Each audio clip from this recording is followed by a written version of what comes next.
Welcome to American Education FM, everybody. I'm Dr. Sean Brooks. Welcome back, everybody. Let me dive in.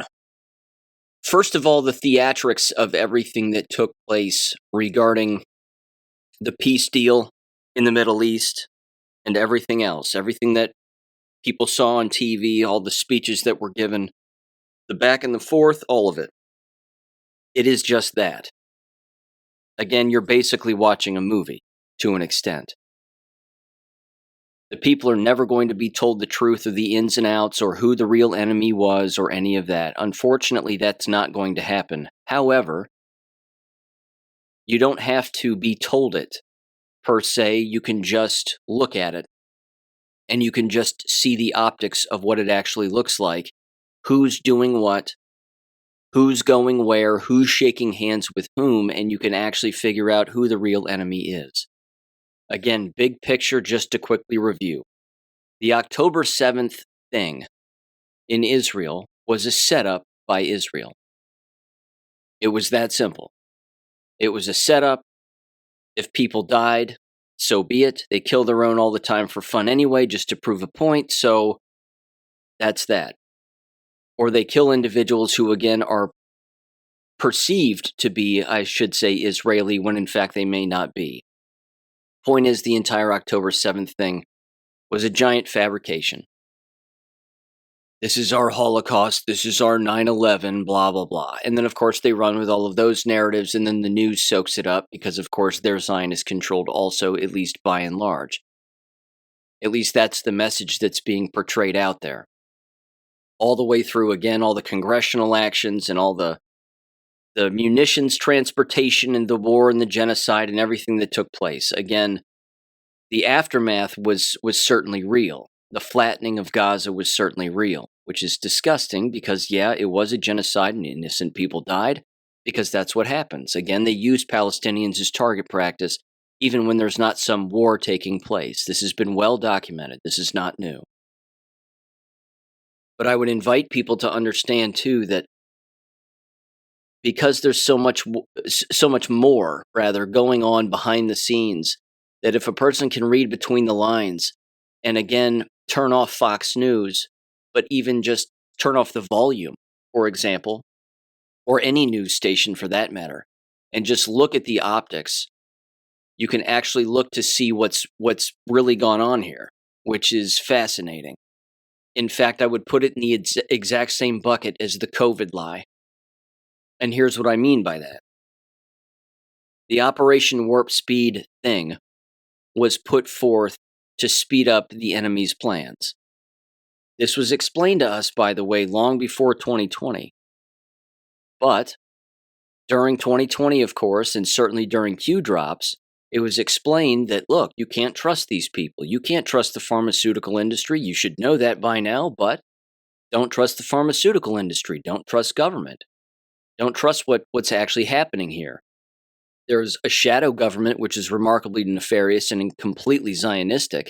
And then at the exact same time, there are shadow good guys working behind the scenes against these bad guys at levels and layers that are far deeper than what you're ever going to see on a Fox News.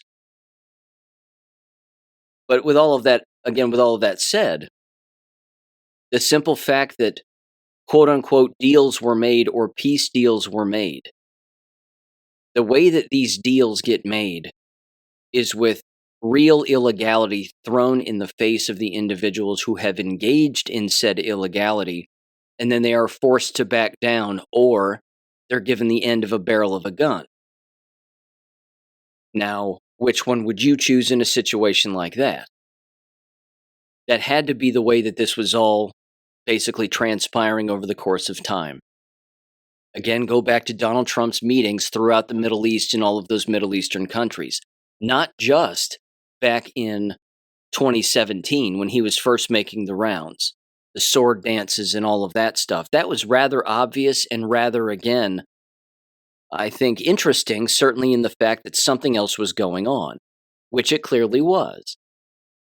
There was a backing down from the other countries. There was a, hey, look, you have deep states in your own country too. It's your country's responsibility to get rid of it. And if you want our help from a military standpoint to help get rid of your deep state, then we'll do that too. It's quite possible that that all happened with our assistance. It certainly happened in Saudi Arabia, which means why wouldn't it happen in other places?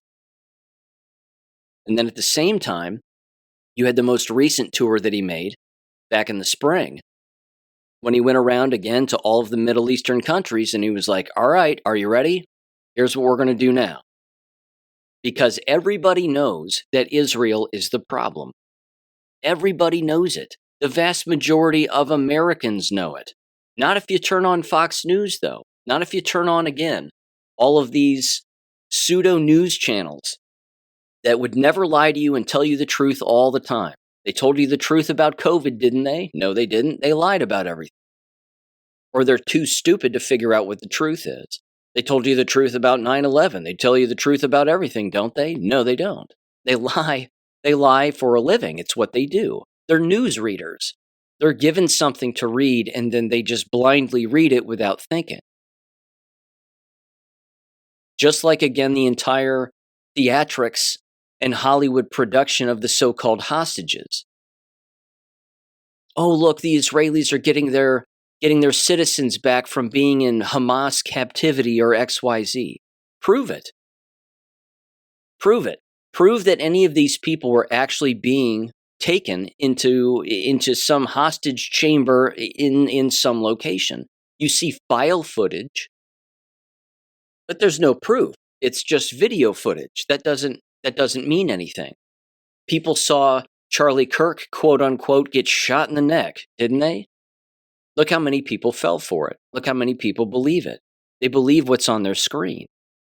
And then you have all of these families running and hugging. None of them are crying, but they're all running and hugging in relief as they hug this random person who walks into a room. And then they react to television footage being told that their so-called whatever, relative or what have you, is being released. It's just theatrics. The whole thing is theatrics. They bring out a guy and he's got his arm in a sling and he's talking to President Trump. Oh, I was being spit on and I was being tortured and blah, blah, blah. It's like you look like you're in pretty damn good health. He's of health. I mean, the guy was of healthy weight. He looked like he had a tan. He's been eating well, but he's got his arm in a sling. So we're all supposed to believe he has what, a broken arm or something? Well, they broke my arm or whatever the hell the story was. I didn't even watch it because I don't even care. I just saw it again without the volume on. And I thought to myself, you've got to be kidding me. Trump even knows this is bullshit. But again, on top of that, again, I'm not saying that they may not have taken particular individuals on either side, so to speak. But again, I mean, how on earth are they going to capture Jewish individuals and take them back to where they live? How is that even possible? It doesn't make any sense. They didn't have the means of transportation, something that simple. It's like you didn't have a ride. You didn't have the means to kidnap anybody, let alone get in an automobile and go back to some location back in Gaza City. And if they did, then they were allowed to do it. By whom exactly? Well, it would have been their own funders, which of course are Zionists. That's the whole point. That's the confusing part for people. Is that Zionism and Zionist Jews were the ones funding both sides of the entire thing. Because they always do that whenever they can. They'll pay individuals on one side to do a particular thing. They do it. Then they attack and kill them. And they say, thanks for doing that thing, which allows us to attack and kill more people. And then we'll just carry on. And we'll do this again sometime later in the future. Again, they've done it throughout history. Constant manipulation for the purpose of killing and war is exactly what they do. But again, the speeches, it's all nonsense. Benjamin Netanyahu and the American people, we are all allies and this, that, and the other. No, it's the exact opposite. Their words fall flat on the knowledgeable because, again, the vast majority of Americans know exactly what went on over there and that at face value, it was a genocide. But then again, in Q drops, we were told that. We were told that some people just have to see. Some people have to see what these people are capable of. And then, of course, a very famous Q post, saving Israel for last. Well, isn't that what's happened here?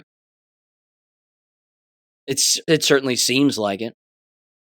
I mean, hell, excuse me, Netanyahu didn't even want to go to Egypt to meet with all the other leaders of all these other Middle Eastern countries. Why? Because that was the division. That was the dividing line in the war. It was Netanyahu on one side and all these other Middle Eastern countries on the other. It's basic math. Who do you think would really win that war? And what makes anybody believe that any of those Middle Eastern countries would, again, not want to wipe Israel off the face of the planet, or that they could, or couldn't, rather, if they really wanted to? They certainly could if they wanted to. But they didn't. And they didn't because Donald Trump was like, wait a minute, let's not do that. We know what they've done too. We're going to meet with you, and we're going to agree that they've all done this, and this is the way that this has all gone down, and we know that. But I have a better idea. Why don't we just neuter them and take them out of the picture? And then we'll show our alliance against them, and then they'll again be on an island all by themselves into a state of irrelevancy that will remain for the remainder of time. Because look what's happened again over the last 10 years. Over the last 10 years, the amount of people, that have taken a deep dive into real history and researched Zionism and Jewish supremacy and the Israeli lobby and the Jewish lobby over the course of how many ever centuries, all the countries they've been kicked out of, the number of times they've been kicked out of them, etc., etc. You don't unlearn that. Once you learn the truth about all of that, you have no innate choice but to actually share that with people. You have to share it with people a number of different ways. Some people make social media posts. Some people do podcasts about it. Some people have general conversations among family members or friends. They connect a couple of basic dots. And again, a lot of people speak the language of money and usury and things of that nature. And you bring all of that up. Well, who created that? Well, when did that start? Then you can go back, of course, with more religious friends, for example, and say, okay, who was responsible for the crucifixion of Jesus Christ? I mean, you can go back as far as you'd like. It goes back even before Christ. But again, this can't be unlearned, is the larger point. And like I said earlier, Netanyahu not taking the invitation and then blaming it on some Jewish holiday. Well, it's too close to a Jewish holiday, so I can't make the trip. No, I mean, the reason he couldn't make the trip was because Egypt was going to be and wanted to be one of his conquering spots. He doesn't want to be in a room with all of those Middle Eastern individuals in a geographic location of a place that he was setting aside for his greater Israel project. Are you kidding? Why would he do that? Which means who won the war and who lost the war? Zionism lost. And that's a good thing. Doesn't matter if Donald Trump's giving a speech with the Star of Remphan behind him in Israel, speaking to the Knesset or whatever the hell they're called. None of that really matters. That's all optics. It's to pacify whoever it has to pacify. It doesn't have to pacify us because, again, if we can read between the lines and we can compare this information and sift through it, which isn't really that difficult. It takes a little bit of time, but it's not that difficult because you can pick up on human behavior patterns. And again, that's really where the tells are. The tells are always in human behavior. If these people were robots, it'd be maybe a little harder to tell. But they're human beings. It's just like, again, with a fake school shooting. The fake school shootings are easy to figure out because of the cave-in on policy. And the human beings, of course, create said policy, which means if you're watching a complete collapse of any logical policy when it comes to a so-called school shooting, then one did not happen. And then you can, of course, beyond that, look at human behavior. Where are the tears? Where's the panic? Where's the outrage? There is none, which means, again, it didn't happen. But if everything is manufactured, and everything, again, is designed to make it look as if it's a theatrical production to some extent, but there's also very obvious points, like, again, why would Netanyahu not go to Egypt? Why is it that Donald Trump can get all of these Middle Eastern countries to sign off on this peace deal in one location, but you can't get the other guy who is on the other end of that war, who caused the whole thing in the first place, to be there at the same time? It's pretty obvious who the enemy is. It's pretty obvious that there was one side that wanted peace and the other side didn't and wanted to expand. The only person talking about expanding their property was Netanyahu. And now that's not going to happen. So they're, of course, spinning it the way that they always do, because they lie for a living. It's in their DNA, is they simply say, well, we're all heroes now. We're all heroes and we all stopped this. It's ridiculous. It's the old meme that they cry out in pain while they're beating you. It's the exact same. It's the exact same thing in this situation. They're claiming to be the victors when they've lost. So again, all the Zion Don stuff, I mean, it's overblown because there's no real objective intellectual context behind it.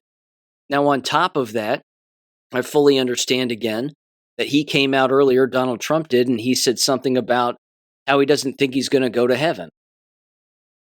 Well, he's a pretty honest guy, and the fact is, again, is that he sold Israel a bunch of weapons. At least that's how the story went. In fact, I'm going to play a quick little piece of audio here from him in Israel the other day when he was giving a speech to a bunch of Israeli politicians, and just give a listen to what he says here, and then I'll come back on the other end. So give this a listen in 3, 2, 1. I can tell you we have weapons that nobody's ever dreamt of. I only hope we never have to use them. I rebuilt the military. I was proud to do it, but some of the things I hated to do. I hated certain of the weapons because the level of power is so enormous. It's so dangerous, so bad. But we have to do what we have to do. We make the best weapons in the world, and we've got a lot of them. And we've given a lot to Israel, frankly. And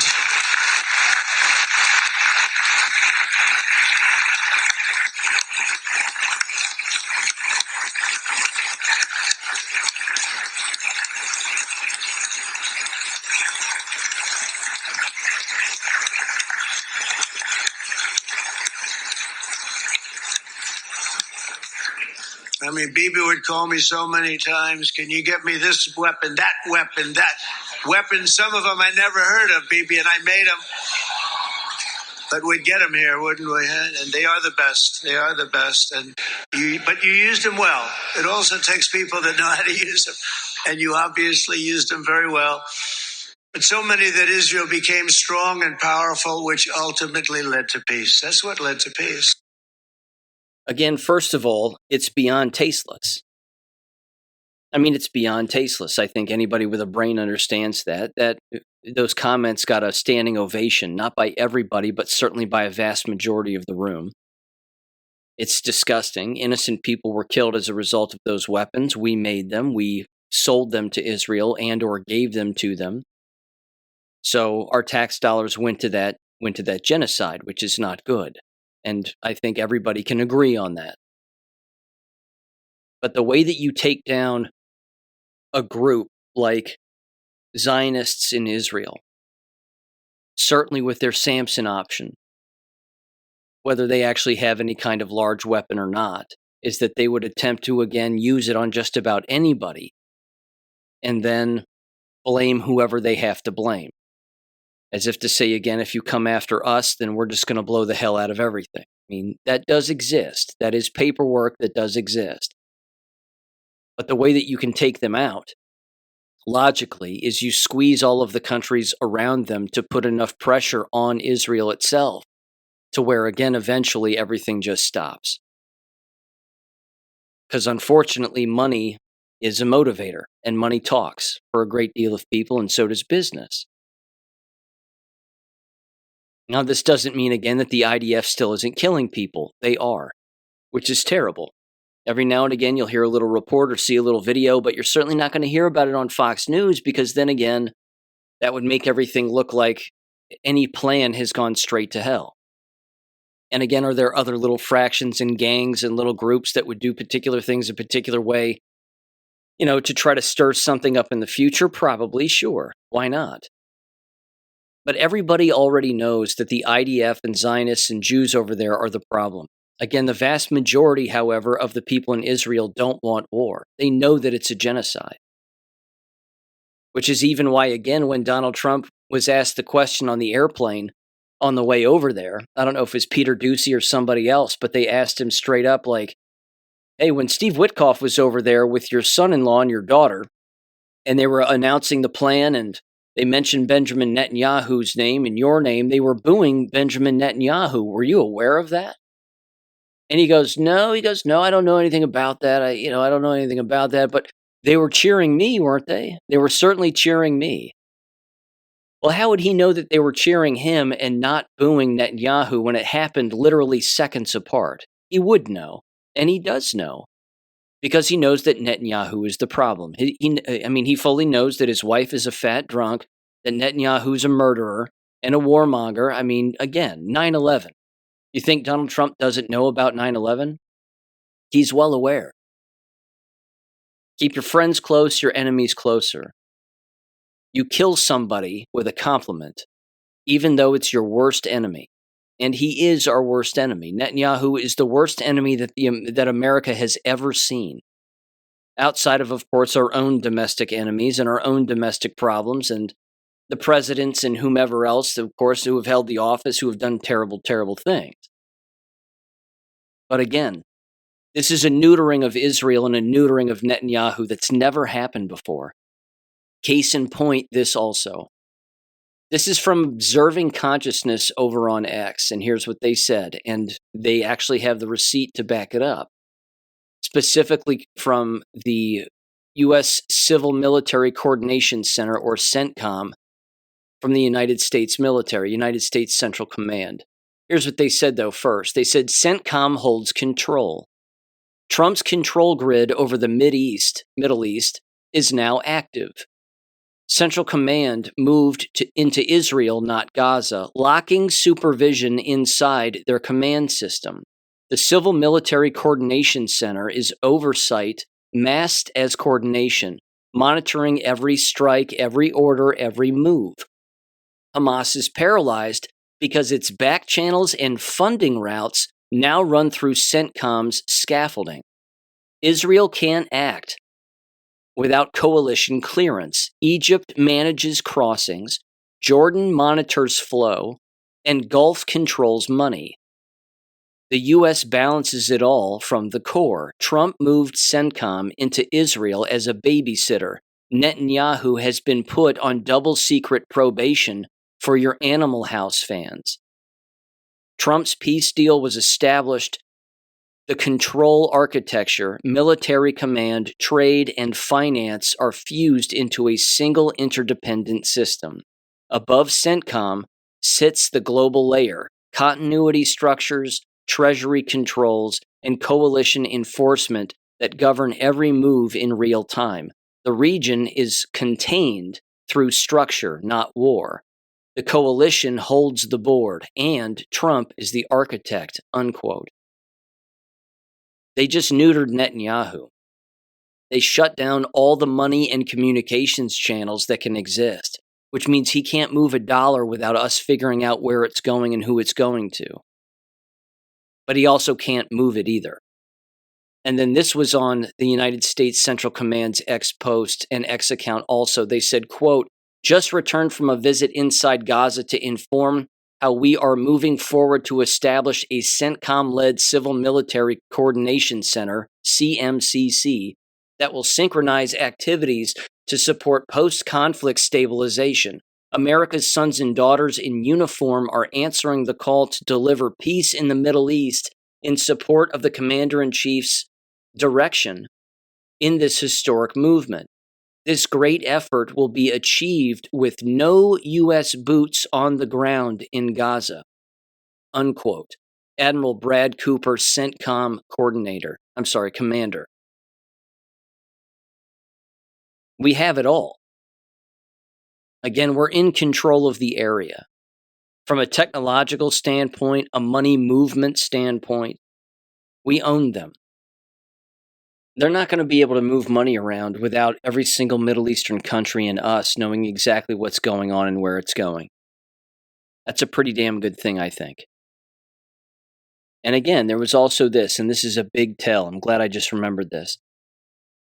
He openly said, Donald Trump did, he openly said, there isn't going to be World War III. He said this again to that room packed with Jews. He said, there isn't going to be a World War III. It's not going to happen. It's over. He said it in the Middle East. He said it in Egypt as well. And it's 100% true. Because again, much like the COVID lie, Israel's plans for a World War III were purposeful. They were very real. That was a design over there, that we will foment war with whomever, whenever we have to do it. And these people won't fight us back because because we, Israel, will have the support of the United States, and that's the way that's going to be. But the good guys in the United States were like, no, that's not going to happen. We're not going to fall for that. We're not going to let our media trick the American people into falling for it. The American people are waking up. They're thinking for themselves.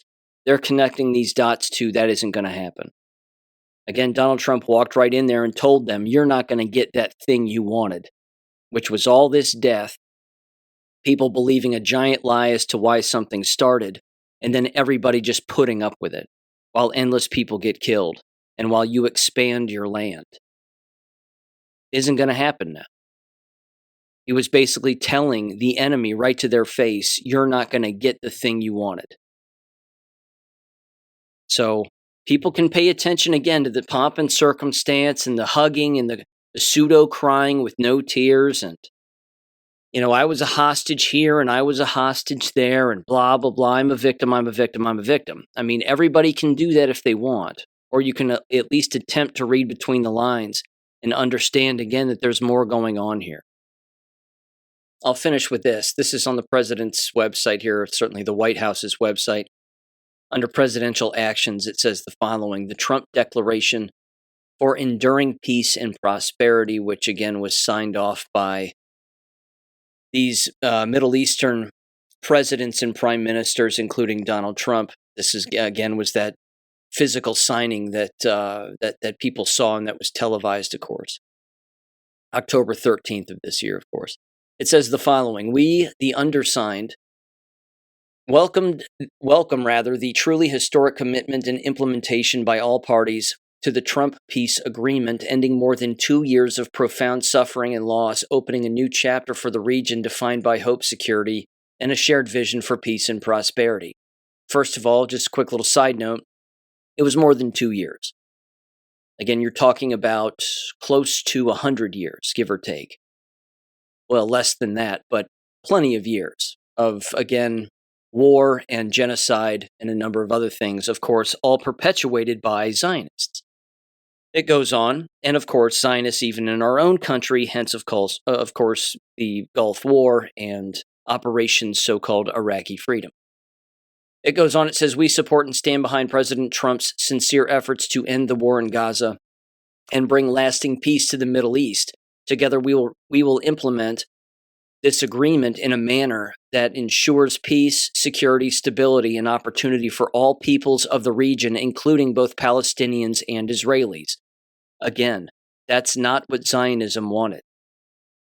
Zionism didn't want Palestinians around anymore, which means, again, the simple fact that this is happening and that there are endless Palestinians, of course, who are still alive, well, that's not what Zionists wanted, so they lost. It says, we understand that lasting peace will be one in which both Palestinians and Israelis can prosper with their fundamental human rights protected, their security guaranteed, and their dignity upheld. We affirm that meaningful progress emerges through cooperation and sustained dialogue, and that strengthens bonds among nations and peoples, serves the enduring interest of the regional and global peace and stability, which again means no more war, and if anybody engages in it, we'll know exactly who was responsible: Zionists.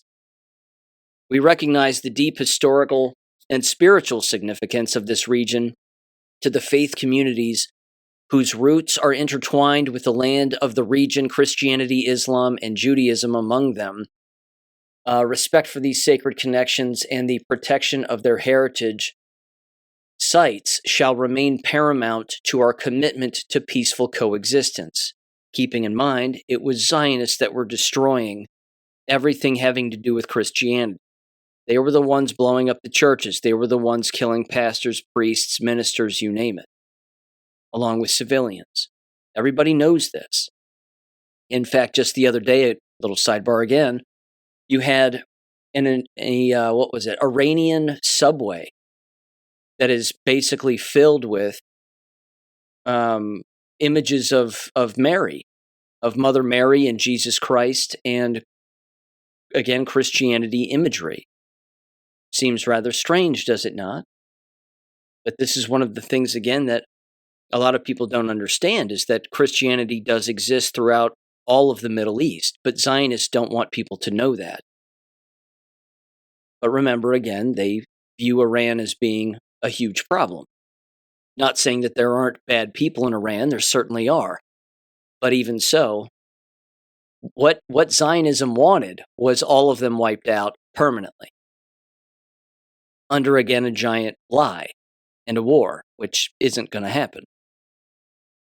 It says, we hereby commit to the resolution of future disputes through diplomatic engagement and negotiation rather than through force or protracted conflict. Again, that points the finger directly at Zionism in Israel. It says, we acknowledge that the Middle East cannot endure a persistent cycle of prolonged warfare, stalled negotiations, or the fragmentary, incomplete, or selective application of successfully negotiated terms. It says the tragedies witnessed over the past 2 years must serve as an urgent reminder that future generations deserve better than the failures of the past.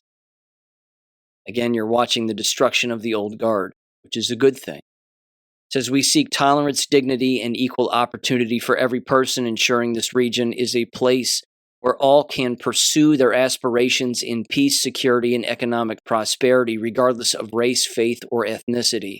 We pursue a comprehensive vision of peace, security, and shared prosperity in the region, grounded in the principles of mutual respect and shared destiny. In this spirit, we welcome the progress achieved in establishing comprehensive and durable peace arrangements in the Gaza Strip, as well as the friendly and mutually beneficial relationships between Israel and its regional neighbors. We pledge to work collectively to implement and sustain this legacy, building institutional foundations upon which future generations may thrive together in peace. We commit ourselves to a future of enduring peace. Signed, Donald Trump, President of the United States, and Abdel Fattah el-Sisi, President of the Arab Republic of Egypt. Let's see, a Tamim bin Hamad al-something, the Emir of the state of Qatar, and then a Recep somebody Erdogan, the President of the Republic of Turkey. And there you go. Again, Netanyahu wasn't there. He wasn't there to sign that. He wasn't there to sign off on it, and that pretty much shows everybody who the enemy was. They've been clipped.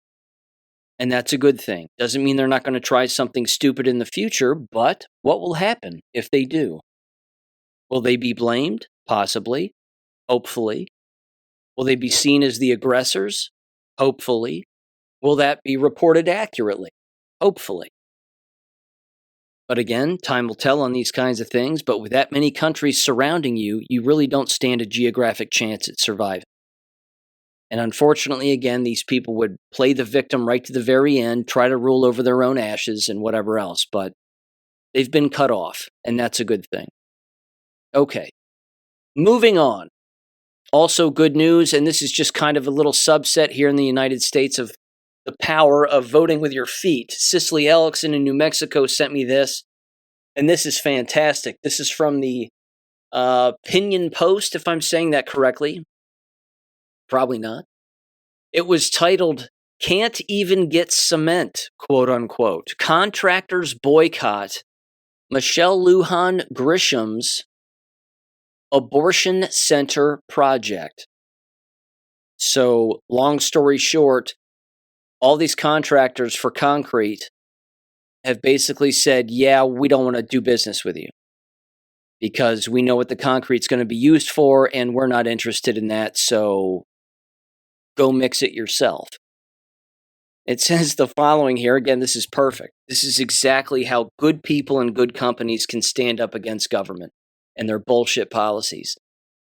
Governor Michelle Lujan Wuhan Grisham, as she's apparently called over there, her multi-million-dollar plan to construct new abortion facilities in New Mexico is reportedly hitting major roadblocks, with contractors across the state refusing to take part in the taxpayer-funded projects.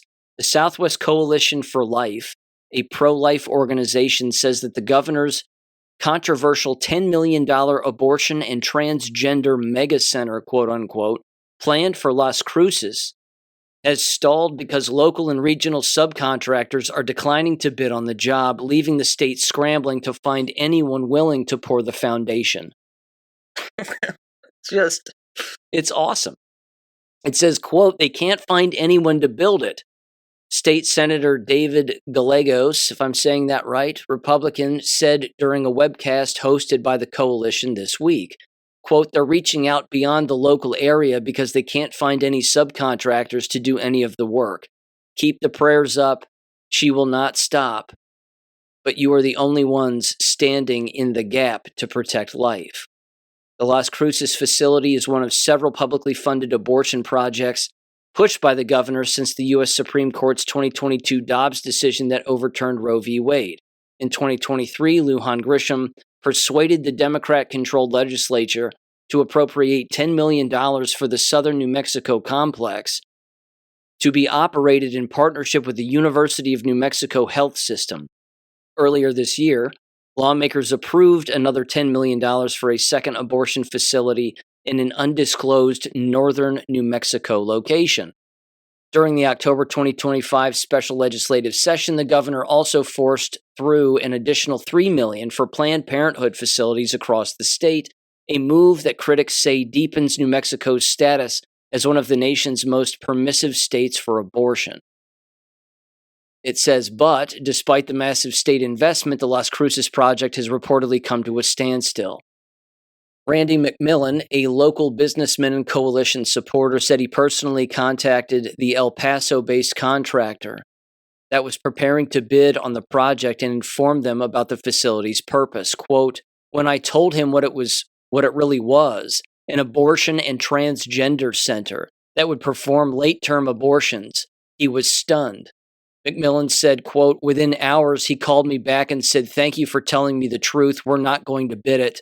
And I'm calling on all my subs to tell them not to bid it either,' unquote." This is perfect.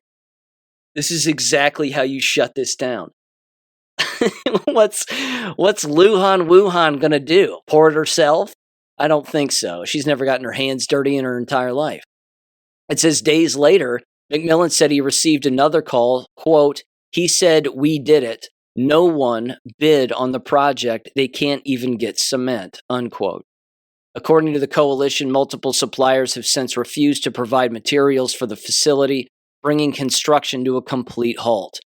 Quote, "A multi-million-dollar state project has been stopped by the simple courage of truth and the power of prayer," the group said. The Southwest Coalition for Life called the situation a miracle in motion, crediting faith-based activism and community resistance for delaying the project. Quote, "Every day we delay construction is another day lives are saved," the group wrote in its update. It says, still, pro-life leaders warned that the governor remains determined to push forward and could soon attempt to bring in out-of-state contractors to complete the job. "The battle isn't over," said Gallegos. Quote, "But God is moving mountains in Las Cruces," unquote. That's good. And it's embarrassing. not just for the governor, but for the state. But it's also, again, one hell of a compliment to the people who live there, who know the difference between right and wrong. And of course, that voting with your feet is the way that you get things done. That's the way you piss off the enemy. Don't give them an audience and just ignore them and walk away. Pretend like they don't exist. Of course, you can do that at particular levels, whether that, again, be at the local level or, again, the state level. It can sometimes be a little more difficult at the geographic level, but it can work.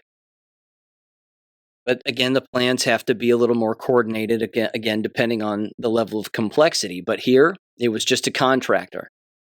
Politician calling a contractor going, wow, thanks, I had no idea. I'll get on the horn and tell everybody else that I know too, and they'll spread the word in no time. And then they did, and it worked.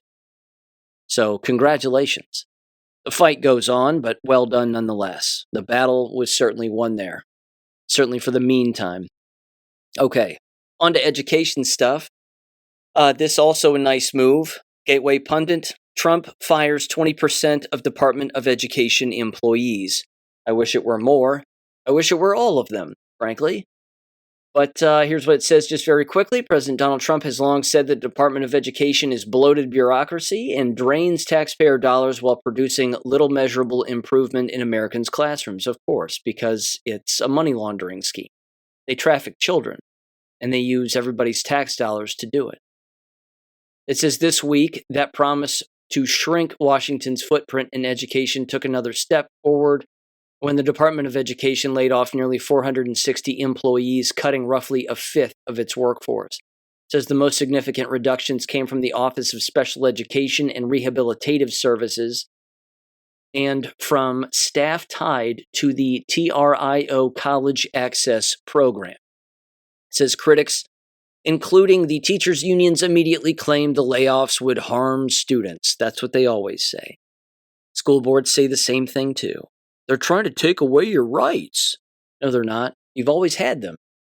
These people don't even know what their rights are. But when you remove individuals, again, that these people have never even met, they'll defend them no matter what. And they have no idea, again, that their own tax dollars are paying for their salaries to, of course, be stolen. It says, but the reality is the opposite for decades. It says, Washington has grown into a sprawling, ineffective machine that spends billions on oversight and compliance with leaving states, districts, and families to deal with endless red tape. And it goes on and on and on, but you get the picture. Shrinking government is a good thing. Taking away these so-called federal programs at the federal level has nothing to do with anything that happens inside of a classroom setting. Not a single thing. It's not related to it at all.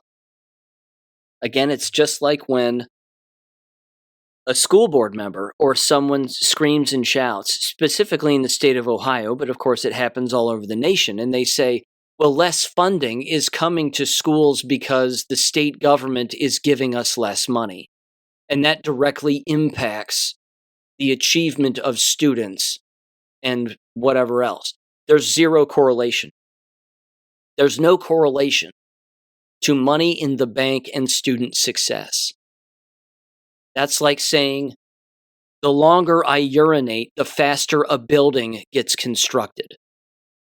Nothing, one thing has nothing to do with the other. You can't, they're not even in the same ballpark. It just has nothing to do with anything. It has to do with the competency of the individual doing the so-called instructing and how well are they managing their time. Do they even know what they're talking about? That's not a money thing, that's a brain capacity thing. That's like saying if you give somebody more money, they'll become more intelligent. There's no correlation. And speaking of that, and of course I've spoken about that on endless occasions, certainly here on the show, but speaking of that, there was this. This was also sent my way. This is absolutely hilarious. It was titled Campbell County, and I believe this is Wyoming if I'm not mistaken. Campbell County to pay $700,000 to ousted library director in settlement. It says Campbell County will pay former library director Terry Leslie $700,000 to settle her lawsuit alleging officials targeted her over LGBTQ-friendly books and events. Leslie will drop all claims though the county denies wrongdoing. Well, yeah, she's playing the victim. You don't like the books that I have in our library and they help student success and literacy and blah, blah, blah. So I'm going to sue you into the ground. And then they settle with her for a great deal of money. Seems rather ridiculous. They would have done well to take this all the way to the end, but their lawyer fees were probably getting a little high and they didn't want to. Also, again, another complete fabrication. That the more gay books you have in a library, the more students achieve academically or as far as literacy is concerned. There's no correlation. It says Campbell County has a month to get $700,000 to its former executive library director, Terry Leslie, according to the terms of a lawsuit settlement Cowboy State Daily obtained Wednesday. Leslie sued Campbell County's officials in April, claiming certain commissioners and library board members violated federal employment discrimination laws and retaliated against Leslie for her alliance with LGBTQ causes and for speaking out for them. The county officials Leslie sued included former county commissioners Shellstad and Colleen Faber, and library board members Sage Bear, Charles Butler, and Chelsea Collier, and former member Darcy Lyon. It says Campbell County entered into the settlement agreement with Leslie on Wednesday, and Leslie's attorney, Iris Halpin, confirmed. The current and former county officials don't admit any wrongdoing, and in the settlement of the officials maintain Leslie's claims are still disputed. But as a ceasefire gesture, the county has agreed to pay $700,000 to Leslie through her attorneys at Rathod. No way I get that last name. Good God. Halprin signed the settlement agreement along with Leslie. In exchange for the payment, Leslie will drop her claims against the county officials that stem from years of what her lawsuit cast as a witch hunt over her defense and inclusion of LGBTQ favorable children's books and events within the Campbell County Library system. Here's just a taste of some of the events, so to speak, that were put together by this library official. It's titled The Magician. Yeah, it's not good. In July of 2021, the library invited a transgender magician to perform a show. It says, Shellstad researched the magician, found the performer was transgender, and said, quote, taxpayer money going to things like this only upsets the taxpayers of our county more, the complaint said. Leslie answered that it was just a magic show and that the performer was highly reviewed. Again, they're grooming and they know exactly what they're doing. It's not accidental. You would know a tranny, and you would know hiring a tranny if, again, you were hiring a tranny. It wouldn't be difficult to figure out. They're playing dumb, but no one's buying it. It says on July 11th of 2021, an anonymous source sent Leslie screenshots from a group chat that included Shellstad and Faber seeking to organize protests against LGBTQ-related content and the magic show, the complaint says. Faber suggested appointing a parental review board that could remove the director if needed, the document relates. It says Shellstad said that the county's goal for, quote, no specific group to be recognized, unquote, and for officials to protect all people's rights. The magician reported receiving threats in the coming days. The show was canceled. Resident emails complaining of perverted shows and content at the library poured into county commission inboxes, the complaint says. And then book challenges, of course, and then new board members, funding cuts.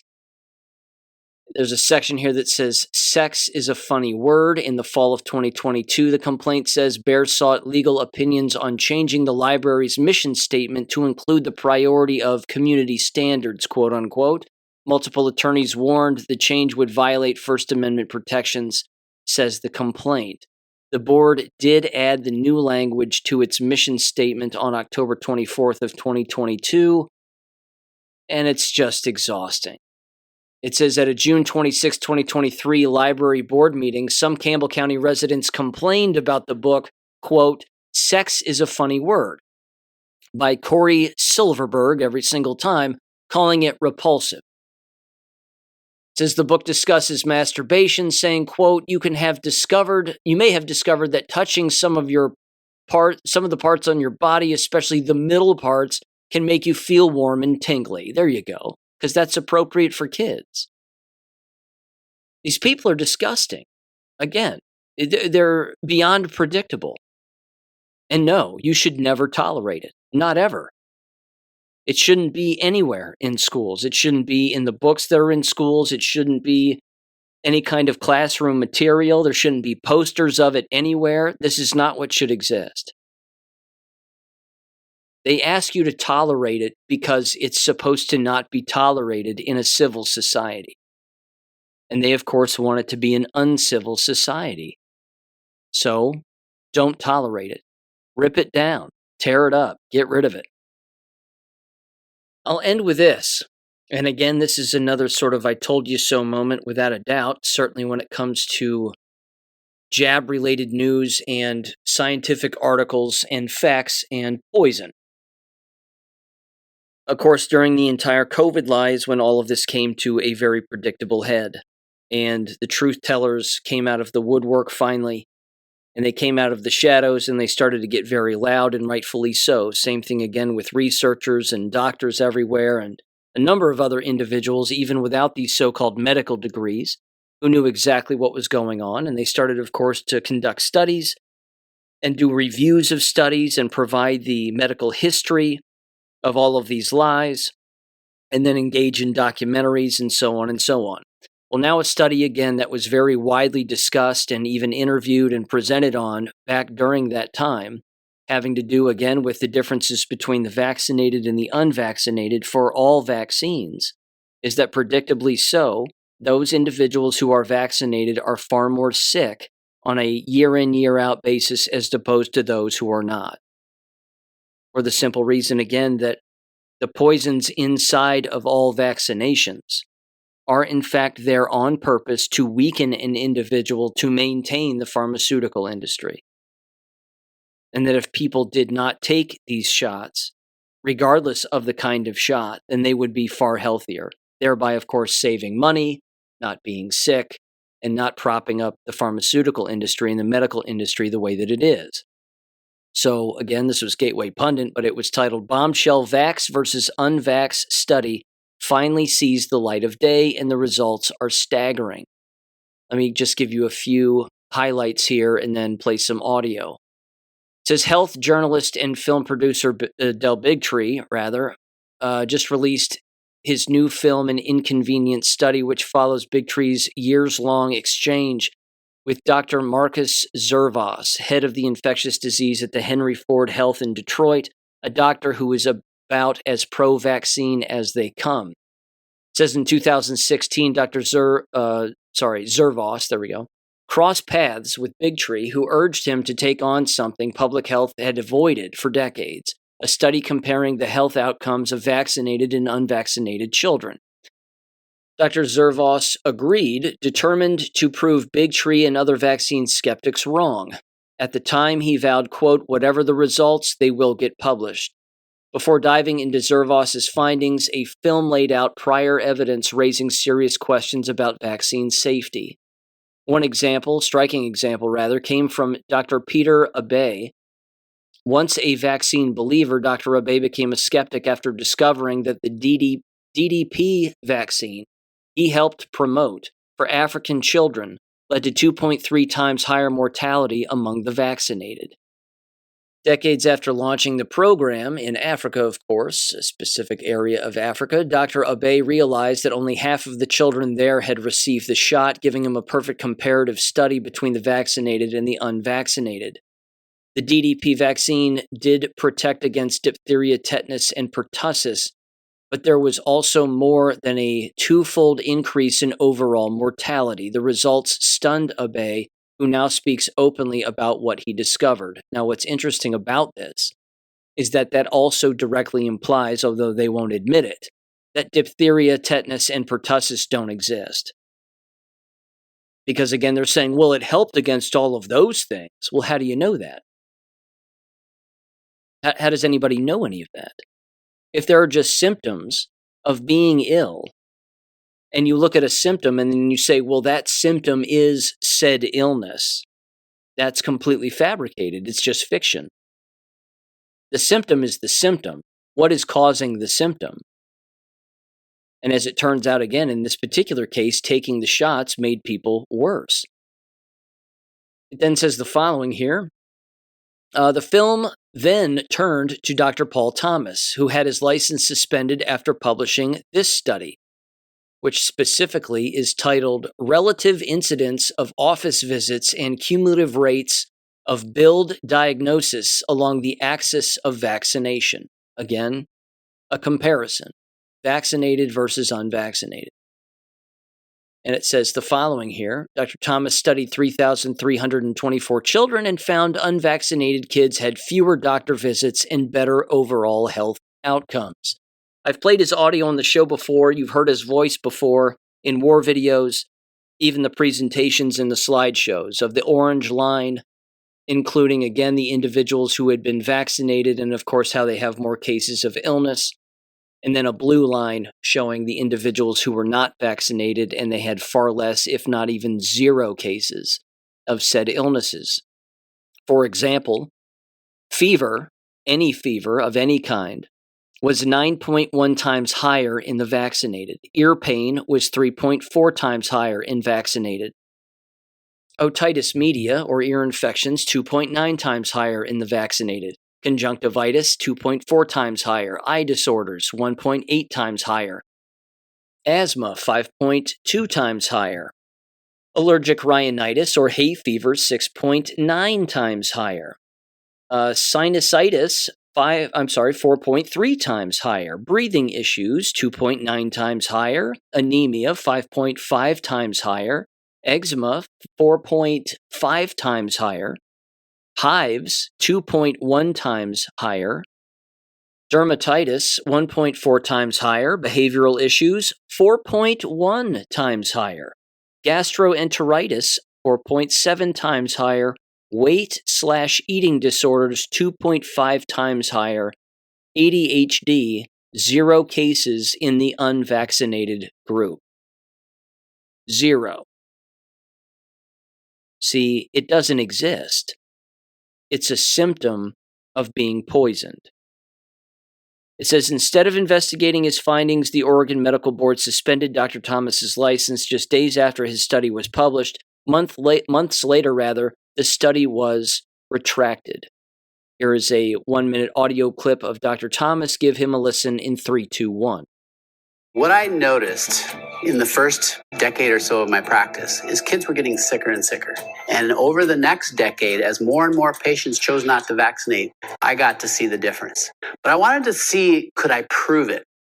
So we got all the data from my practice. We looked at every baby born into my practice and published it in an international journal of public health. What we found, and that study was peer-reviewed, it was robust, we found massive increases. I mean, we're talking 400 to 500% more. Allergies, autoimmune conditions, neurodevelopmental issues, and then we had infections of all kinds. Massively increased in the vaccinated compared to the unvaccinated. What happened when I published that study? Within days of it being available online, I get a call from my attorney.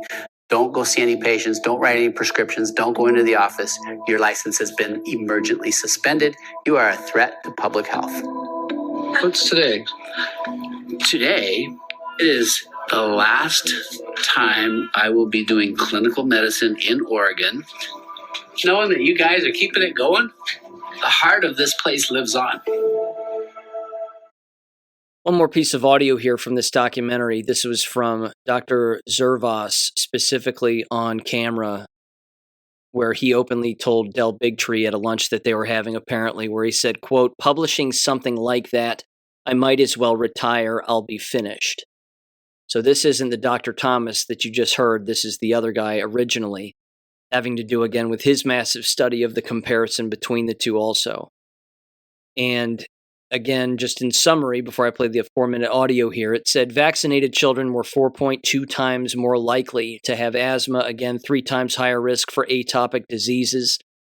Nearly 6 times higher risk for autoimmune disorders, a category that includes over 80 different diseases. 5.5 times higher risk for neurodevelopmental disorders. 2.9 times more motor disabilities. 4.5 times more speech disorders. 3 times more developmental delays, and 6 times more acute and chronic ear infections. It says in nearly 2,000 unvaccinated children, there were 0 cases of ADHD again, 0 cases of diabetes, behavioral problems, learning disabilities, intellectual disabilities, tics, or other psychological disorders. Give this 4-minute audio clip a listen of a number of different people talking here in 3, 2, 1. Publishing something like that, I might as well retire. I'd be finished. I mean, I'm just curious. What in this data makes you think it will be as catastrophic to your career as you think? What was he so afraid of? The study was a bombshell. 18,468 subjects, 1,957 of them were fully unvaccinated. When comparing the health outcomes of the vaccinated versus the unvaccinated, they found an increased risk in the vaccinated of several chronic health conditions. The vaccinated subjects were over 4 times more likely to have an asthma diagnosis. 4.29 times in the adjusted. And that seems, I've looked at a lot of studies, that's 3.26 to 5.65. They also found 3 times the risk for atopic diseases, which is kind of a subset of allergic diseases. They found almost 6 times risk for autoimmune disease. The autoimmune diseases this paper looked at include thrombocytopenic purpura, rheumatoid arthritis, SLE, systemic lupus erythematosus, MS, multiple sclerosis, and Guillain-Barré syndrome. They mentioned there are over 80 different autoimmune diseases, and what their data showed for autoimmunity, 6 times increase in those who got vaccines when compared to the unvaccinated. Which is staggering because autoimmune disorders really represent significant morbidity and health costs and suffering, accrued over a lifetime. Neurodevelopmental disorders. What kind of numbers are we talking about? Do you remember? 5.5 times risk for neurodevelopmental disorders. We know that the immune system is intimately connected with both brain development and brain functioning. And so when the immune system gets triggered by illness, potentially by vaccination, you can get neuropsychiatric symptoms, presumably related to brain inflammation and, immune processes in the brain. 2.92 times the amount of motor disabilities, 4.47 times the amount of speech disorders in the vaccinated compared to the unvaccinated. 3 times the rate of developmental delay. They found the same things I found related to allergy and autoimmunity. Also, 6 times more acute and chronic ear infections. Interestingly, there were several health conditions where they couldn't even do this analysis because there were none in the unvaccinated group. The way that the mathematical formulas work, you can't have a 0 in any one group and be able to compare risk. For example, there were 262 children who had ADHD in the vaccinated group. Amongst the unvaccinated group, there were 0 cases of ADHD. 0. These ones are just mind-boggling. These conditions were not found at all in almost 2,000 unvaccinated kids. 0 brain dysfunction, 0 diabetes, 0 behavioral problems, 0 learning disabilities, 0 intellectual disabilities, 0 tics, and 0 other psychological disabilities in the unvaccinated.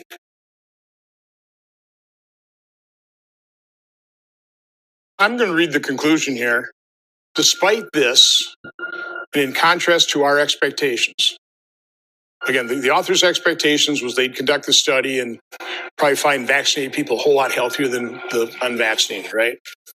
That's what we found. We found that exposure to vaccination was independently associated with an overall 2.5-fold increase in the likelihood of developing a chronic health condition when compared to children unexposed to vaccination.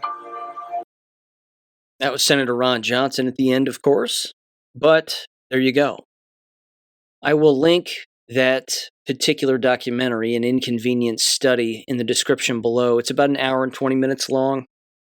Again, it's all solid content, and it's stuff that has been brought up here on the show for a very long time, but it's all condensed into about an hour and 20 minutes. So, yeah, again, well done with it, no doubt about it. And that's about it. I mean, these conditions, again, the conditions themselves don't exist. You just have differing symptoms from being poisoned, and then they assign a made-up name to a set of symptoms or behaviors, and then people just believe that it's what? Naturally occurring, that it just fell out of the sky and landed in the mouth of some child. That, well, they have ADHD. They were diagnosed as ADHD. They never say, what have you put in your child's bloodstream before birth, during pregnancy, of course, after birth, and then throughout their childhood? What exactly have you done to said child? Are they taking medication now? Have they ever been ill in the past? If so, what symptoms did they have? They don't ask these questions. They just observe, falsely diagnose again with a made-up name, specifically in this case or any case like ADHD or multiple sclerosis or whatever else. And they refuse to say that it's a result of being poisoned. The simple fact that there were 0 cases in the unvaccinated should prove again that the condition doesn't exist. There is just symptoms and signs of being poisoned. And like I said, they just assign a made-up name to it, and then everybody just blindly believes it. But the days of people believing this blindly are over. And this, again, is one of those balls where you kick it down a hill and you'll never get it back. You don't unlearn this kind of stuff. People are unlearning very quickly what they, of course, once believed and what they were once told by so-called doctors. Practicing medicine. Emphasis on the word practicing. Again, everybody's just playing telephone, and look what's happened this entire time, generation after generation. So people are waking up. Always a good thing, and again, once they wake up, they don't fall back asleep. Ladies and gentlemen, thank you for listening as always. I'll catch you on Friday. Peace.